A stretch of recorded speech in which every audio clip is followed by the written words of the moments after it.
Hello, I'm James Toy, Senior Vice President of Government Affairs for KCRAR. You're about to watch one of our candidate interviews, an unfiltered, front row look at how those seeking office approach the issues that shape private property rights and the real estate industry as a whole. We share these conversations publicly so you can hear directly from the candidates, understand their positions in their words, and cast your vote with confidence. First off, thank everyone for being with us today. This interview is hosted by our RPAC trustees, representing 13,000 members of the Kansas City Regional Association of Realtors in the metro area and surrounding communities. This is part of our Realtors Political Action Committee. And so, Charline, thank you for being with us today. And if you would, maybe you could just start off by telling us a little bit about yourself and why you're running for office. Then we've got a series of questions that we're going to jump into. Okay. Well, my name is Charline Gray. I've been a resident here in Independence about 13 years. I own a commercial cleaning business. I sit on 3 boards here in Independence. I actually sit on some commission boards for the city.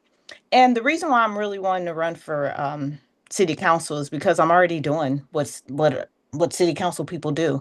I'm out in the community. One thing I forgot to mention is I hire people here in Independence and in the greater Kansas City area that may have issues with getting employment due to them transitioning back into life. They may have disabilities, sometimes even age, because you wouldn't believe how many people won't hire people due to their age.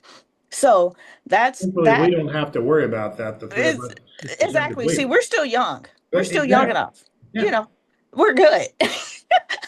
So, Thank you. so I see the need in the community for different things that happens. And so whenever I see the need, I just jump in and I do it.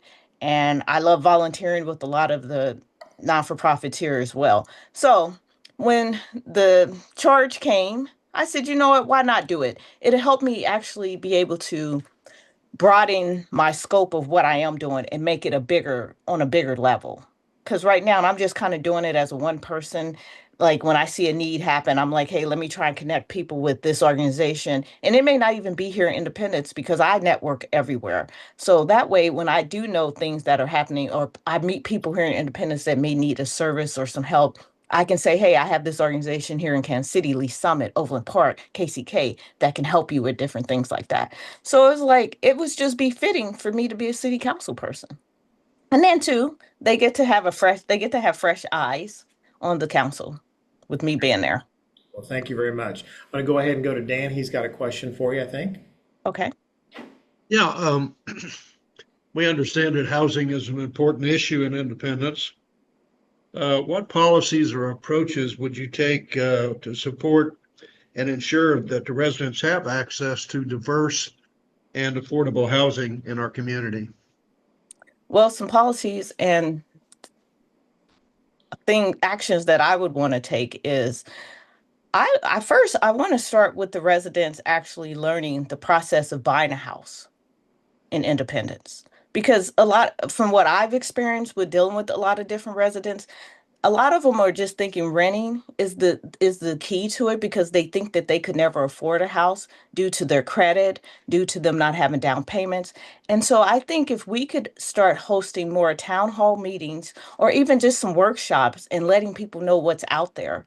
Like there's Central Bank here in Independence. Well, it's not just Independence, but Central Bank. They have a good program that could help people, get into houses that may not have the down payment, and so those are the type of things I want to do. I want to get the information out there first to teach people what the process is to buy a home.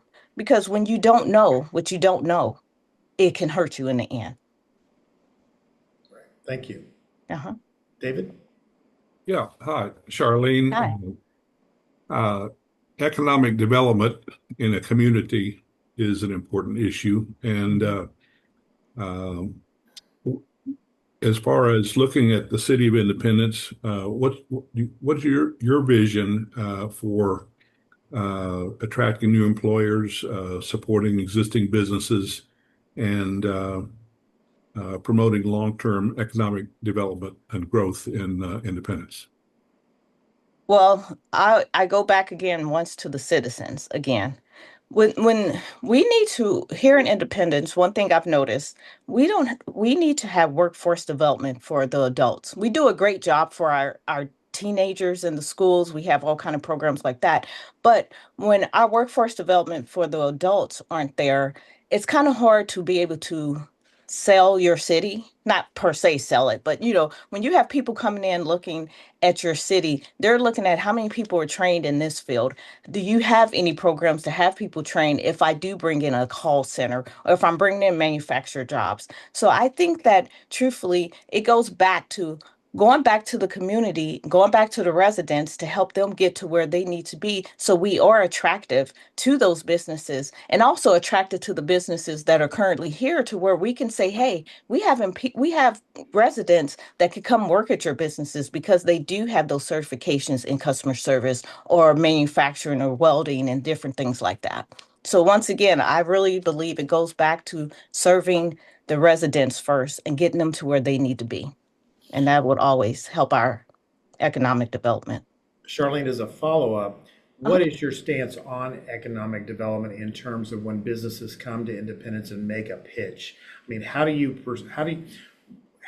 weed out the good and the bad and what people want for Independence or maybe what your vision for Independence? I mean, economics is the key driver of our communities and getting them to grow and expanding our tax base. What do you look at when you're looking at projects? When I'm looking at projects, I'm looking at what exactly are they also trying to bring to the city. I'm looking at from start to finish. When you're coming here, if you're building out a new building, or you're going to use local contractors for it, once you get in here, are you going to really be in the community? Are you asking for outrageous tips to where we can't monitor them and also ensure that the tips aren't going to come back onto the residents and we have to pay for it? So those are the things that I'm really looking at. They have to actually be a company that is actually for our community as well, not us just giving them everything and they're not giving us anything in return. You're looking long term. Yes. All right, thank you. I'm sorry. We'll go back to Dan. Yeah, Dan, I'm sorry. Yeah, going along with economic development, we have found out in the past that building up our infrastructure is extremely important to attracting economic development into our community. So, uh, how do you feel about making that investment in the infrastructure as far as streets and power access and water access, et cetera? That is very important. That would be the first and foremost thing we would have to do to be able to even have the economic development growth. Because, I mean, as you know, Dan, you're here too as well as a resident. We've missed out on some in the past because we didn't have that. And so, you know, that goes hand in hand along with having the residents ready to go to work. Okay, we have them ready to go to work, but we don't have the power grid, we don't have the roads, we don't have all that together. So those kind of go hand in hand. So I'm in favor for we have to work on that as well.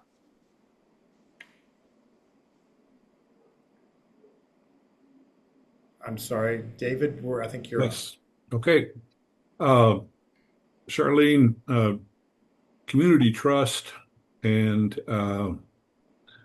effective leadership is important in local government. And as far as the citizenry of Independence and communications with leadership and the city council, what are your ideas about how that can function or what's needed there in order to have a real community? Well, my ideals would be is we as when I get on city council, once again, I really want to start doing more town hall meetings. I want people to feel like they're a part, not us just bringing them the ideal at the end and say, "Oh, by the way, this is how this is going to work. We'll let you have a town hall meeting now." No, I want it to be when, say for instance, we have a company that's coming in and they're thinking about looking at us or whatever, why don't we have some people that are experts, like real estate agents that are coming in that can talk to us? Why don't we have some engineers that are here in Independence? Why don't we have the superintendent, like different key players to start us out to say, hey, you know what? This may be a good idea. So then once we're ready to take it to the public, we could say, hey, public, let's put this out. We could do different avenues. I mean, people are using Facebook. The city could use their website. The city sends out, the light and water bill. Why can't we, even if it is electronic light or water bill, why can't we put different events that the city can host to keep the people involved?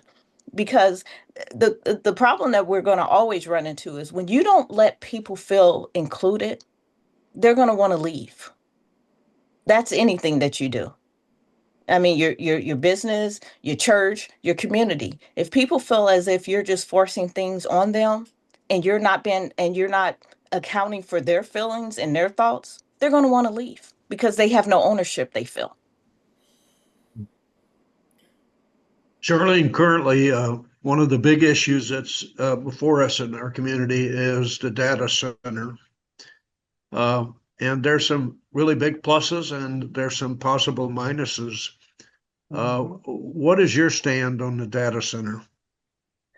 My stand on data center right now, from the information we have been given, and hopefully it is all what they say they're going to do. I support the data center because I'm looking at the generations. My grandchildren lives here. My daughter and son-in-law lives here. I could be dead and gone anytime soon. But for my generation that I would leave here, I think it would be such an awesome thing. I mean, and if they're truly doing what they say they're going to do, why would we not support it? Thank you. David? Yeah. Charlene, a lot of times when you're thinking about the future of a community and you kind of focus on what are the issues, what are the negative things about the community. But in thinking about moving forward as a city, what are some positive things that you can think of that maybe we can build on and to help bolster the future of the city of Independence? Oh my goodness, I have so many because I'm always talking independence up. Oh my goodness. Well, first off, um, just our community as a whole. Our community is like a working class community, but when you really get into the community, when it's something that's happening, we come together. Like our Santa Calagon. I don't know if you've ever had a chance to visit our Santa Calagon. I mean, but that is truly like a whole community event where people come together and we, regardless if you don't like each other yesterday or what happened, we all still work together. And another thing that I tell people, the reason why I love independence too is a lot of people don't realize we get a lot of things here first before other communities do. Like when we got main event here first, like our little Ross and Marshalls and all that. We get a lot of those things here first. And I don't know, is it because we're close to 70 and we have a lot of traffic that goes through, but that. And then also, I mean, I'll be honest with you, our public safety people, they are so awesome. They don't get the accolades that they really should get. I mean, they really work hard to keep us safe. They work hard, you know, making sure that we have the arch program, so for those things, and then also our school districts. I started talking about our school districts when I first started, how they have so many programs for our young people to help them succeed once they get out of high school, because not everybody is going to be college bound. So they have programs like for trades. They're teaching them entrepreneurs. I've been there about four years. Every year, about the past 4 years, I've been able to go and talk to the young children about entrepreneurship. So I mean, we have a lot of good things going on here in Independence. It's just that everybody sometimes wants to focus on all the negative stuff. Well, thank you. So I'm going to kind of close this out, Charlene. Yeah. Realtors play a major role in the community. I mean, we are literally in the living rooms of folks every day. And so we work closely with residents, property owners, we work closely with local businesses. Why should the realtors support you? What sets you because apart? because I'm just like you guys. I'm in the neighborhoods, I'm in the houses, I'm in the buildings, and I'm not talking about as far as with my business. I'm talking about for Charlene as a person. I truly love independence. I love the community. I mean, I was honored 2025 Woman of Distinction. So that'll tell you. So I feel that, you and I, we have the same goal. We're really just trying to make independence better. And if we can actually do it with the people one by one in their houses, in their businesses, why not partner together and do it together? And to me, to be honest with you, I feel that when you are a homeowner, you have so much more pride, you have stability because you're going to be rooted in the community compared to a renter. I bought my first house when I was 19. And so, yes. For you. That's amazing. Yes, it made more sense. I was paying so much money in rent for an apartment. And so me and my husband at that time, we were like, I said, okay, this is dumb. So why not buy a house? And so, but when we bought the house compared to living in an apartment, it made us we felt more of the community than compared to with the apartment, because with the apartment, you can leave at any moment. So I truly understand the value of realtors and what you guys do.